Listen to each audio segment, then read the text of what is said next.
Tame her and I'll clear the debt, her father bargained with the Duke, but Perry's eyes locked on the woman in crimson who refused to bow. He was offered a bride to break and mold into perfection.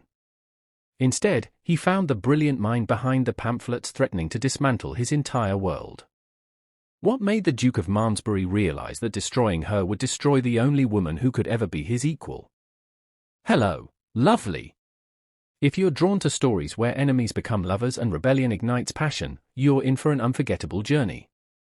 This is a tale of desire, defiance, and destiny, where two brilliant minds collide in the most dangerous game of all, love born from war.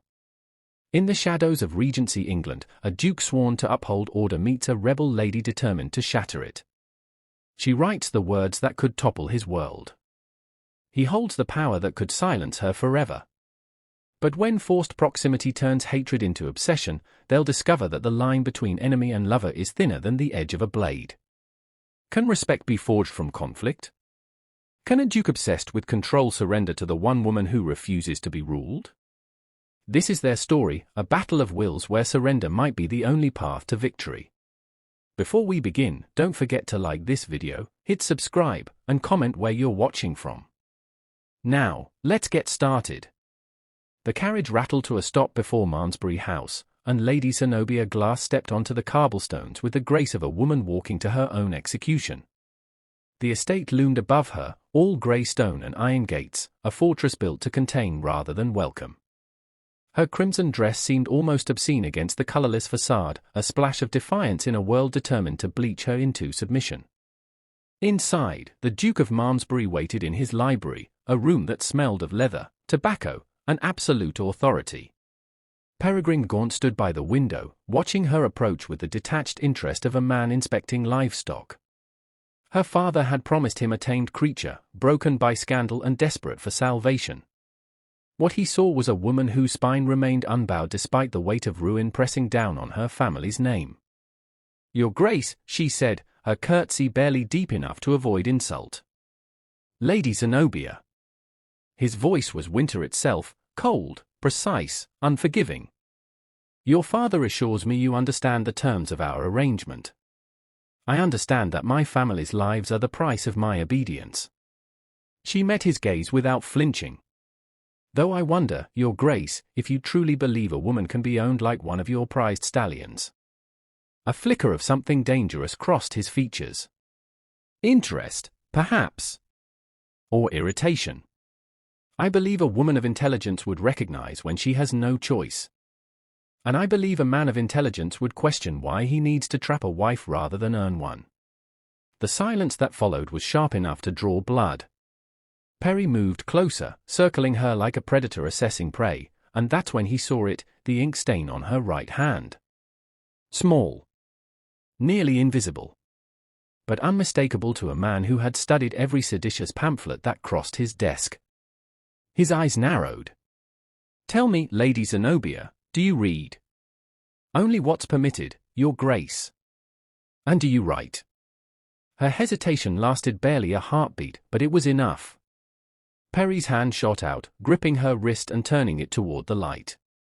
The violet-black smudge of fresh ink decorated her fingers like evidence at a crime scene. "Remarkable," he said softly, his voice deadly calm. "My future bride shares a very particular habit with the anonymous author of The People's Voice. The same rare ink. The same rebellious spirit." Zeno's pulse thundered beneath his fingertips, but she didn't pull away. Instead, she smiled, a slow, lethal curve of her lips that confirmed every suspicion. "If that were true, Your Grace, wouldn't you be duty-bound to turn me over to the authorities?" She leaned closer, her voice dropping to a whisper. "Or are you afraid of what I might say before they silence me?" Perry released her wrist as if burned. He hadn't expected surrender. But he certainly hadn't expected war. And God help him, he'd never wanted anything more. The morning sun had barely crested the horizon when a sharp knock echoed through Zeno's chambers. She'd slept poorly in the unfamiliar bed, haunted by dreams of ink-stained gallows and iron-grey eyes that saw too much. Now, a stone-faced maid informed her that His Grace required her presence in the library. Immediately. Zeno took her time dressing, choosing another crimson gown, this one with lace at the throat like armor. If the Duke wanted obedience, he'd have to drag it from her piece by piece. Perry stood behind his mahogany desk when she entered, a sheet of parchment laid out before him like a battle plan. He didn't look up. "You're late. You didn't specify a time. When I summon you, you come. Immediately." He finally met her eyes, his expression carved from granite. "Sit." Zeno remained standing. A muscle ticked in his jaw, but he continued as if she'd obeyed. "These are the terms of our arrangement.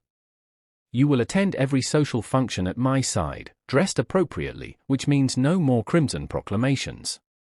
You will speak only when spoken to by guests. You will cease all writing, all correspondence, all intellectual pursuits that might embarrass this house. Anything else, Your Grace? Should I also stop breathing without permission? You will address me with respect," he continued, his voice dropping to something dangerous. "You will learn the duties of a duchess, household management, charitable works, proper deportment. And you will never, under any circumstances, engage in political discourse. Your opinions are no longer your own. They are mine." The silence stretched between them like a drawn blade. Zeno moved closer to the desk, her movements deliberate, predatory. She placed both palms flat on the polished wood and leaned forward until mere inches separated them. "Let me offer you a counter-proposal, Your Grace." Her voice was silk over steel. "You may dress me like a doll and parade me through your ballrooms. You may introduce me as your compliant bride and collect your admiration from fools who believe a woman's worth lies in her silence. But here's what you cannot do, you cannot cage my mind." Perry's eyes darkened, but she pressed on. "Every rule you've listed tells me one thing, you're terrified. Not of what I've written, but of what I represent. A woman who thinks. Who questions. Who refuses to accept that your authority is divine simply because you were born with a title and a fortune." She straightened, her smile cutting. "So go ahead, Your Grace. Lock me in this gilded prison. But know that every society matron who praises your reformed bride will be reading my words in secret. Every lord who congratulates you will wonder if his own wife harbors the same rebellion. You haven't captured your enemy, you've brought her inside your walls. Are you finished?" His voice was dangerously quiet. "That depends. Are you willing to negotiate, or shall we continue this farce where you pretend you have any real control over me?" For the first time in his carefully ordered life, the Duke of Malmsbury had no response. Perry's solution to Zeno's defiance was as calculated as it was cruel. If she insisted on intellectual pursuits, he would supervise them personally. Every afternoon at precisely 2 o'clock, she was summoned to the library for what he called educational sessions. What he meant was interrogation. The first week, she read aloud from texts he selected, dry legal treatises on property rights and parliamentary procedure. He sat across from her, fingers steepled, waiting for her to stumble or lose interest. Instead, she dissected every argument with surgical precision, finding the flaws in logic that even the authors had missed. "Blackstone's commentary on common law is incomplete," she said on the third day, closing the volume with more force than necessary. "He treats women's coverture as natural law when it's merely convention dressed in legal language." "Coverture protects women," Perry countered. "A husband's legal authority ensures." "Ensures what?" "That a woman ceases to exist the moment she marries." Zeno stood, pacing before the bookshelves like a caged lioness. "That her property, her earnings, even her children belong to a man who may be a drunkard, a fool, or a tyrant. Tell me, Your Grace, how is that protection rather than erasure? The law provides order. Without hierarchy, there is chaos. And who benefits from that order?" She whirled to face him. "You sit in your inherited seat in the Lords, making decisions about people whose lives you've never lived, whose struggles you've never faced. You call it wisdom. I call it tyranny dressed in ermine." Perry rose from his chair, his composure finally cracking. "You speak of tyranny while enjoying the protection of my name, the safety of my house. Your father would be in chains if not for my intervention. And there it is, the weapon you wield every time I challenge you. Zeno moved closer, her voice dropping to something raw and honest. You want gratitude. Submission. But I won't give you either simply because you hold my family's lives hostage. That's not nobility, your grace. It's extortion. What would you have me do? The question escaped before he could stop it, and for a moment, the Duke's mask slipped. Release you? Send you back to a world that would see you hanged for the words you've written? I am the only thing standing between you and destruction. Perhaps I'd prefer destruction to this. But even as she said it, something flickered in her eyes, a doubt, or recognition, or something more dangerous. They stood facing each other in the dying afternoon light, two minds locked in combat, neither willing to yield. The air between them crackled with tension that was no longer purely antagonistic. Tomorrow, Perry said finally, his voice rough. We'll discuss Rousseau's social contract. I've already read it. Twice. Then you can explain to me why you're wrong about everything in it. Zeno's smile was sharp as a blade. I look forward to your education, your grace. The door closed behind her, and Perry sank into his chair, wondering when exactly he'd stopped trying to break her and started wanting to understand her instead. The invitation arrived on ivory cardstock, sealed with the royal crest. The Prince Regent himself was hosting a masked ball, and the Duke of Malmsbury was expected to attend with his betrothed. Perry saw it as an opportunity to parade his reformed bride before society. Zeno saw it as her chance to remind him, and everyone else, exactly who she was. She descended the grand staircase at precisely 8 o'clock, and Perry's breath caught in his throat. The gown was black silk that clung to her like sin itself, cut daringly low at the shoulders and shimmering with crimson embroidery that traced up her bodice like flames. Her mask was scarlet and gold, framing eyes that burned with challenge. She looked like revolution personified, and every rule he'd set for her lay shattered at her feet. Absolutely not. His voice was iron. Go upstairs and change immediately. We're already late, Your Grace. She pulled on her gloves with deliberate slowness. Unless you'd prefer to explain to the Prince Regent why his invitation was refused. The carriage ride was suffocating silence. Perry's jaw remained clenched, his hands fisted on his knees as he fought the urge to throw his coat over her shoulders and hide her from the world. When they arrived, every head turned. Whispers rippled through the ballroom like wildfire. The Duke's radical bride. Scandalous. Magnificent. Perry felt each stare like a brand. But worse than the judgment was the hunger in other men's eyes. Lord Ashford approached first, his smile predatory.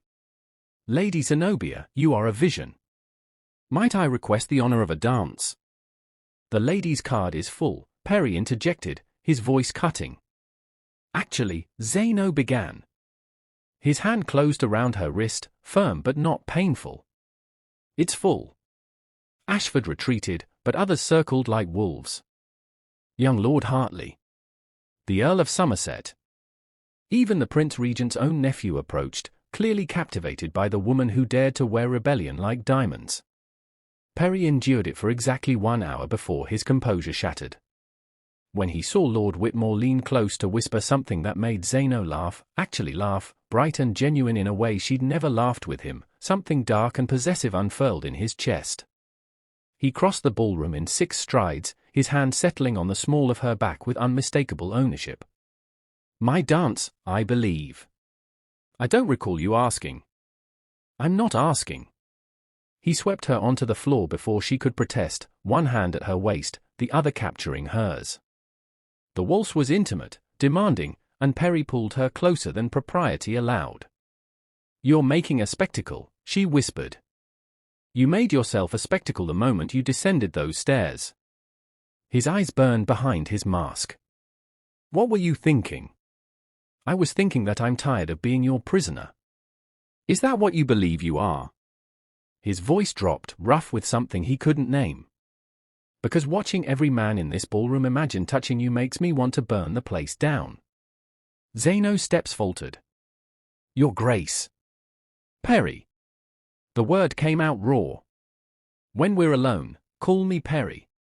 Why? Because I'm no longer trying to break you, Zeno. His hand tightened at her waist, pulling her closer still. I'm trying not to break every man who looks at you. The letter arrived 3 days after the ball, delivered by a messenger who disappeared before the butler could question him. Perry read it once in his study, then burned it in the fireplace, watching the paper curl and blacken into ash. But Zeno had seen his face when he'd opened it, the way all color drained from his features, the way his hands trembled before he fisted them at his sides. That night, she found him in the library long past midnight, a crystal tumbler of whiskey in his hand and shadows carved deep beneath his eyes. He didn't acknowledge her presence, staring instead at the flames dancing in the hearth. You should be asleep, he said finally, his voice hollow. So should you. She moved closer, drawn by something in his posture, a brokenness she'd never seen before. What happened? Nothing that concerns you.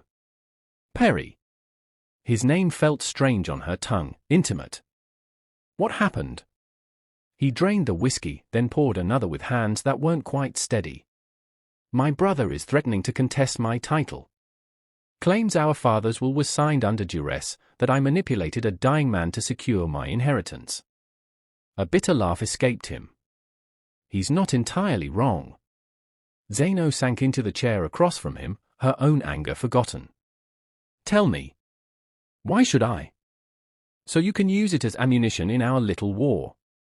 Because for once, I'm not asking as your enemy. She leaned forward. I'm asking as someone who wants to understand why you wear control like armor. The silence stretched between them, broken only by the crackling fire. When Perry spoke again, his voice was raw. My father was a monster. Not publicly, never publicly. But behind closed doors, he was vicious and cruel, especially to my mother. I watched her fade year after year, watched her spirit break under his tyranny. He stared into his glass. When he finally fell ill, I sat by his bedside day and night. And yes, I convinced him to name me sole heir instead of splitting the estate with my brother. Because I knew if my brother inherited, he would become exactly what our father was. The same cruelty, the same absolute power. So you took it instead, Zeno said softly. Became the duke everyone fears. I became what was necessary to protect those who couldn't protect themselves. Every tenant farmer whose lease I've secured, every servant whose position I've guaranteed, I did it because I know what happens when cruel men hold power unchecked. His eyes met hers, and she saw the truth there. You think I don't understand your rebellion? I've spent my entire life trying to control everything because I saw what chaos looks like when power is abused. Zeno moved to kneel beside his chair, her hand covering his. And now your brother threatens to undo everything you've built. He threatens more than that. If he succeeds, if he proves the will invalid, he'll turn out every family I've protected. His voice broke. Then we fight him, Zeno said fiercely. Together. Perry looked at her as if seeing her for the first time. Why would you help me? Because I'm beginning to realize that the man beneath the Duke might be worth saving. The anonymous tip arrived at dawn, slipped under Perry's study door while the house still slept. He recognized the handwriting immediately, Lord Whitmore, one of his brother's closest allies. The message was brief, Glass is meeting with your enemies tonight at the Rose and Crown. Thought you'd want to know what your bride's family is selling. Perry crumpled the note, ice flooding his veins. He'd suspected Zeno's father was a coward, but this? He summoned his fastest horse and rode through London's pre-dawn streets, arriving at the tavern just as lamplight flickered in the upper room. What he heard through the floorboards turned his blood to fire. The girl's written enough sedition to hang twice over, Lord Glass's voice carried, slurred with drink. I've got copies of every pamphlet, every draft, every treasonous word. My daughter's confession in her own hand. Name your price. And the Duke. That was Whitmore, his voice oily with satisfaction. He knows nothing of this? The fool thinks he's reformed her. Doesn't realize she's been hiding her writings in his own library. Glass laughed, the sound making Perry's hands curl into fists. Once you expose her, the scandal will destroy him. His brother will have the ammunition he needs to contest the title, and I'll have enough gold to disappear to the continent. What about your daughter? A pause. Then, she made her choices. I'm making mine. Perry moved before thought could stop him, taking the stairs 3 at a time. The door to the private room splintered under his boot. Glass and Whitmore lurched to their feet, faces draining of color. Your Grace. Perry's fist connected with Glass's jaw, sending the older man sprawling. Where are the documents? I don't know what you. Perry seized him by the cravat, hauling him up. Where? Ah. They. Glass pointed with a trembling hand to a leather satchel on the table. Perry released him with disgust, grabbed the bag, and turned to Whitmore. Tell my brother that if he comes for my title, I'll bury him so deep in scandal he'll never see daylight again. I have enough evidence of his gambling debts and fraudulent investments to ruin him twice over. His smile was lethal. And tell him the Duke of Malmsbury protects what's his. He was halfway to the door when Glass called out, desperate, she's a traitor. You should be thanking me for exposing her. Perry turned slowly. No. You're a traitor.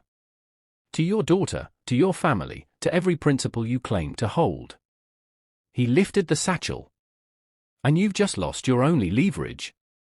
If I ever see you near Malmsbury again, I'll have you arrested for treason. Your choice was your daughter's life or gold. You chose wrong. The ride back felt longer than the journey there. Perry clutched the satchel containing evidence that could destroy Zeno, knowing that what he did next would define everything between them. He could use this. Control her completely. Make her truly dependent on his mercy. Or he could burn it all and never tell her what her father had done. By the time he reached Malmsbury, his decision was made. They didn't make it to Scotland. Halfway through their desperate flight, as the carriage thundered through the darkness toward the Scottish border, Zeno grabbed Perry's arm and demanded he stop. The driver pulled off onto a hidden lane, and she stepped out into the moonlit clearing, her chest heaving with something that wasn't exhaustion. I can't do this, she said. Perry followed her out, his jaw tight. It's too late to turn back. Aldridge will. That's not what I mean. She whirled to face him. I can't let you destroy everything for me. Your title, your position, the people who depend on you, you'd throw it all away because of some misguided sense of, what? Duty? Honor. Is that what you think this is? Perry's voice was dangerously soft. Duty. What else could it be? We've been at war since the moment we met. You wanted to break me, control me, silence. I wanted to understand you. The words exploded from him, raw and unguarded. From the first moment you challenged me in that library, I've been obsessed with understanding how your mind works, how you see the world with such clarity while I've been stumbling through darkness pretending I have all the answers. Zeno stepped back as if struck. You're the Duke of Malmsbury. You have power, position, respect. And I would trade it all for one more night of arguing with you until dawn. For one more moment of watching you dismantle my carefully constructed logic with a single cutting observation. He moved closer, his control shattering. You terrify me, Zeno. Not because you threaten my authority, but because you make me question whether anything I've built actually matters. Perry. I'm not finished. His hand cupped her face, forcing her to meet his eyes. You asked me once what I saw when I looked at you. I saw everything I've been too afraid to become. Someone brave enough to speak truth regardless of consequence. Someone who values principle over comfort. Someone who refuses to accept that the world is immutable simply because powerful men say it is. Tears spilled down her cheeks. I've spent months hating you for representing everything I despise about the aristocracy. I know.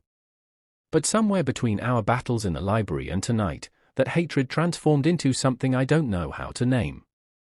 Her voice broke. You were supposed to be my enemy.